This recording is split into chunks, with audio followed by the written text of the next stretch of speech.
Hey everybody, welcome to Boho Jewel on YouTube. I'm Sandra and I am a handmade business owner, and I just want to share some ideas about what to do if you're a handmade business owner and you do a lot of craft shows, craft fairs, or even farmers markets. What do you do in your off season?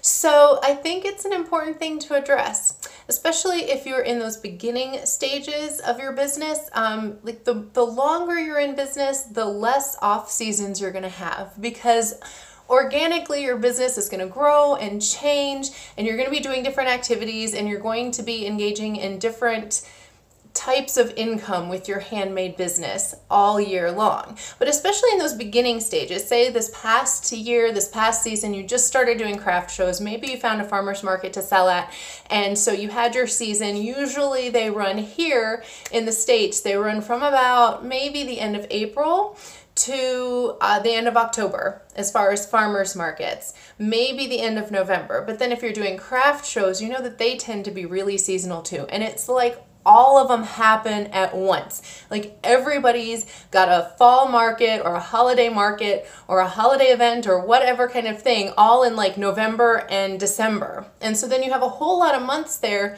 where there's no actual selling events going on. So should you stop working your business? Absolutely not. Like absolutely not. You have to keep working on your business in some way. So I want to talk about some ways that you can do that. So I'll share with you what I'm going to be working on. I've been focusing the last few years on selling at a local farmer's market seasonally every year, and then also doing seasonal events. So the holiday events and the markets that I was just talking about. So those happen October, November, December, and then you hit January and there's crickets. Right? There's nothing. February, there's nothing. Maybe if you're lucky, you'll find a spring market in March.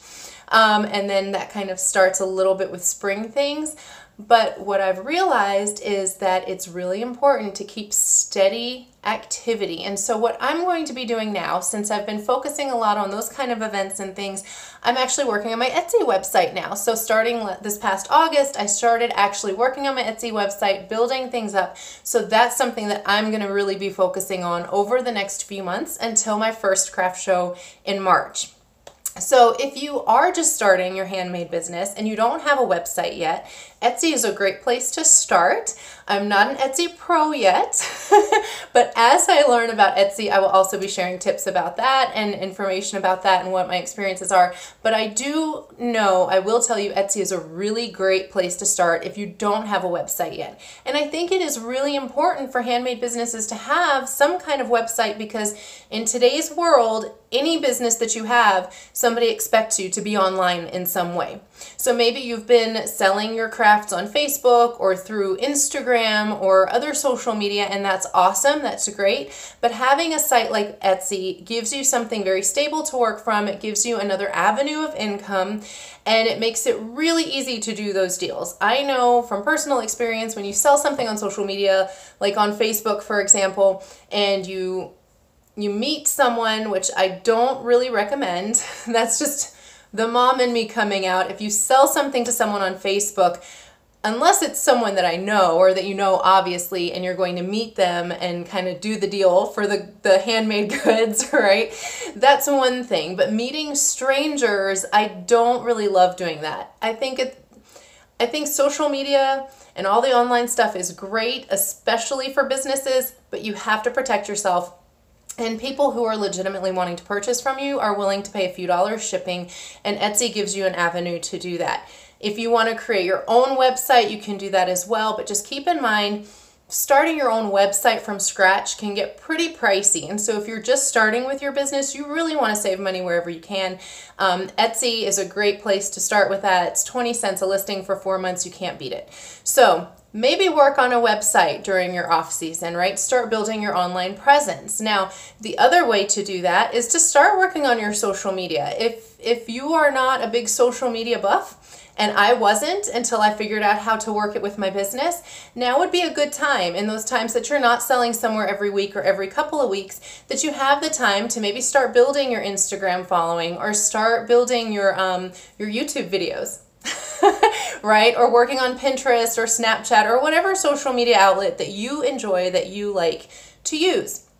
So that's another way that you can just be spending a little bit of time on your business every day. Now, let's talk about the scheduling just really briefly, because I understand we're in the holiday season. A lot of people are like, I just finished market season. I just finished all these craft shows. I want to take a break. And I totally get that. And you should take little breaks. And especially when you're celebrating holidays and things, enjoy that time with your family. Don't take away from that. But my suggestion is to keep working. Keep time in your schedule every day to do some kind of work towards your business, whether that's starting to build a website, whether that's working on your social media, whether that is just making 1 or 2 pieces, depending on what kind of stuff you make. You know, if you make small jewelry pieces, you can maybe make 1 or 2 pieces a day. If you do larger work, if you're painting or woodworking, work on stuff a little bit, even if it's just doodling some ideas. Okay, I understand that you have full-time jobs. I used to work 2 jobs a lot of times, so I get how scheduling can be crazy, especially when you have a family. So, you know, you don't want to stress yourself out if you don't need to. But what will happen is if you take this time now from like January, or actually the end of December, let's be honest, probably the last 2 weeks of December to January, February, March, April. Usually April is when things start. So if you take like the next 4, 5, 6 months and do nothing, and then suddenly a craft show pops up and you're like, wow, this is a great opportunity, but you don't have anything to sell, you don't have any inventory, then you're gonna really be stressed. So my best advice is to keep working. And it'll keep you motivated, keep you encouraged. That way you're prepared for the next season, and that makes that a lot more fun too, when you already have products going into it. So if you have a lot of products left over from last year, from the past year's season of craft shows, then maybe you don't have to work on so much inventory. Maybe you have plenty of inventory to get you started in the spring, and maybe you just want to keep working a little bit. So if that's the case, then why not start just playing a little bit? And that's actually something, oh, sorry, I hit my table. That's something that I'm going to be doing. I have quite a bit of inventory. Now, a lot of my inventory is going to be going on Etsy. But the reason I have so much inventory is because I'm always working, because I have things, I sell them week to week, and I'm still making. So that's kind of, I've got a pretty good groove in keeping my inventory stocked up. But as I post on Etsy right now, and as I keep working on other things that I've got a groove for, I've got kind of my rhythm, I hate to say it, like my manufacturing line set up in a way, you know, in a way, things are still unique and fun, but I've got that system. So during these off months, I'm going to actually just be playing with some new techniques. I'm going to be playing around with some new polymer clay techniques and ideas, and this is a good time to do that. So if there's a project that you've been curious about, or new materials that you've been wanting to try out and test out, or you just want to like kind of go in a completely different direction and try a new type of craft, this is the time to do it. Not when you're in the midst of craft show season or market season and you're busy and you're working and you're handling the kids and you're taking care of family life and other life happens and you're busy, busy, busy. And that's when your work needs to be focused so that you can produce to sell, right? So when you have these few months here where you're not doing that and it's not so chaotic, it's a good time to just play. And remember why you do this, because it's fun, because you love to play, you love to be creative. So take the time to do that and give yourself that as well. So that's what my off season looks like until March. My first show is in March right now. I mentioned that already, unless something else comes up, and I'll be working on my website, working on some new ideas. And I also have a lot of other new fun ideas that I've been brainstorming. I'm not going to give away my secrets yet though, because they're all in the beginning stages. So we'll see how they go before I release all that information. But you guys, let me know what you plan on doing. If you're someone that's been at the craft show business for a long time, leave in the comments below. What do you do? What does your schedule look like in these winter months, in these off months? I would love to know. I would love to hear other suggestions as well.